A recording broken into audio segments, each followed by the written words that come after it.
လို့ရပါရဲ့ သူတော်ဟုတ်တယ်ရတဲ့ကြတော့ရပါစီဆိုင်ဟုတ်ကဲ့တော့ဟုတ်ပါတယ်ဟုတ်ပါတယ်အဲ့တော့ဒီစုတောင်းပြရတယ်ငါးမိနစ်ပွဲနော်ငါကြီး ဆောင်းလို့လို့နော် ဟုတ်ကဲ့တော့ဗိုင်းတက်ကြပြီဒီက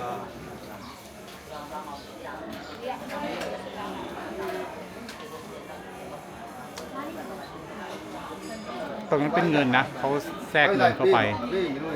အကျော်လေး แทรกเงินเข้าไป လေး เนี่ยเขาแทรกเงิน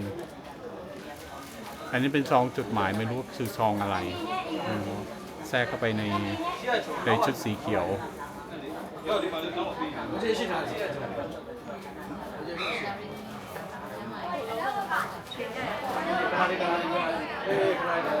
เขาคุมผ้าสีเขียว လောကပဒလောကသုံးပါးနဲ့ရောက်ခဲ့ရမျက်နှာကိုသန္တနာပြုနေတော့မိလောကပါလာရကပြီအမိရဲ့ရှိတော်မှာဘာကြောင့်ရောက်ရှိလာတော့မိရဲ့သမီးတို့ကျန်တာလေးသမီးမိသားစုကလည်းမိရဲ့ရှိတော်မှာခြေတော်နဲ့သုံးရလက်ဆယ်ကထိတ်မှာဘူးပြီးမိရဲ့သမီးတို့ကျန်တာလေးသမီးမိသားစုလက်ရှိလောက်ကံရောလက်ကိုင်များမှာစင်စီချောမှုမရှိအောင်ညော်လေးသားစီတန်းတာထားပြီးလက်သားစီတိုင်းလုပ်ငန်းကိုင်များစင်စီချောမှုမရှိပြီးငွေကြီးများမှာလည်းအထုပ်နဲ့ထဲနဲ့ပိုင်ဆိုင်ရရှိမှာ